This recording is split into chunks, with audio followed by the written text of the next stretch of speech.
കാണണ്ട തന്നെയാ. ഇവിടെ മോള് കണ്ടോ, ഇതാ ഹൈലൈറ്റ്.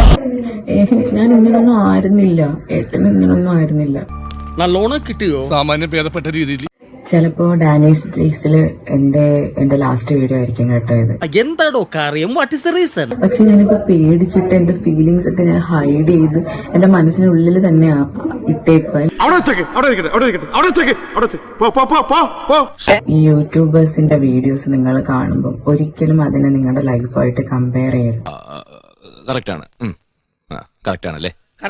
ഒരു 1 മിനിറ്റിലോ ഒരു 10 മിനിറ്റ്സിലോ കാണുന്നത് ആയിരിക്കില്ല ഒരിക്കലും അവരുടെ ലൈഫ്. 100% ഞാൻ യോജിക്കുന്നു. ഈ വീഡിയോ പോസ്റ്റ് ചെയ്യുമ്പോൾ എന്താണ് സംഭവിക്കുന്നതെന്ന് എനിക്ക് അറിയത്തില്ല. കാരണം ഏട്ടന് അത്രയ്ക്ക് അഗ്രസീവ് ആയിക്കൊണ്ടിരിക്കുക. നിങ്ങൾ മനുഷ്യനോ മൃഗം? ഷോപ്പൊക്കെ റണ്ണായി വരുന്നതിന്റെ ആണോ ടയർഡ്നെസിന്റെ ആണോ എന്താണെന്ന് അറിയത്തില്ല. നിൽക്കുന്നത് ആരാണെന്നാ വിചാരം? മാടപ്രാവിന്റെ ഹൃദയം പോലെ തോന്നിക്കുന്ന ലോകൈക ചെറ്റയാ. എന്റെ ഫീലിങ്സ് എനിക്ക് കാണിക്കേണ്ടതോ അല്ലെങ്കിൽ എനിക്ക് കാണിക്കാൻ പറ്റുന്നതോ എന്റെ ഹസ്ബൻഡിന്റെ അടുത്തല്ല. എന്തോ പ്രശ്നമുണ്ടെന്ന് എനിക്ക് മനസ്സിലായി. നിനക്ക് എന്നോട് പറയാൻ പറ്റണേ പറ. എനിക്കത് തീർത്തു തരാൻ പറ്റുമെന്ന് അറിയാൻ പാടില്ല. പക്ഷെ ആരോടും പറഞ്ഞാൽ ചിലപ്പോൾ കുറച്ച് സമാധാനം കിട്ടും. എനിക്ക് എന്റെ ദേഷ്യം കാണിക്കാൻ ആരുമില്ല. ഇങ്ങനെ അഡ്ജസ്റ്റ് ചെയ്ത് ഇങ്ങനെ സ്വയം സഫർ ചെയ്ത് മുന്നോട്ട് പോകണോ എന്ന് ഉള്ളതൊരു ക്വസ്റ്റ്യൻ മാർക്കായിട്ടാണ് ഇരിക്കുന്നത്.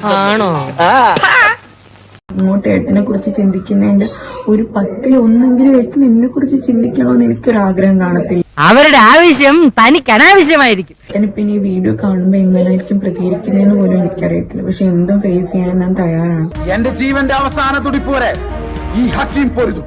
ലാൽ സലാം. ഗൈസ്, ഇത് കേട്ട് നിങ്ങൾ വിശ്വസിച്ചോ? ഇത് നിങ്ങൾ വിശ്വസിക്കണമെന്നാണ് ആഗ്രഹം. കാരണം എന്റെ വലിയൊരു ആഗ്രഹമാണ് എന്റെ സേട്ടൻ എനിക്ക് പ്രാങ്ക് കൊടുക്കണം. അത് നല്ലതാ, പരിചയമുള്ളവരെ തന്നെ വഞ്ചിക്കുന്നത് നല്ലതാ ഇല്ലടാ. എന്തായാലും ഏട്ടൻ അയച്ചു കൊടുക്കാൻ പോവാണ്. എന്നിട്ട് ഞാൻ പറയാൻ പോവാണ് ഞാനിത് യൂട്യൂബിൽ പോസ്റ്റ് ചെയ്യാൻ പോവാണെന്ന്. ഞാനൊരു വലിയ സംഭവം അല്ലേ? വേറെ ആരും ഇല്ലെങ്കിൽ എന്തായാലും ഏട്ടൻ ഞെട്ടും, അതെനിക്ക് ഉറപ്പാണ്. അറിയാത്ത പിള്ള ചൊറിയപ്പോൾ അറിയും. എന്തായാലും വന്നിട്ട് റിയാക്ട് ചെയ്യാൻ ചെയ്യുന്നു.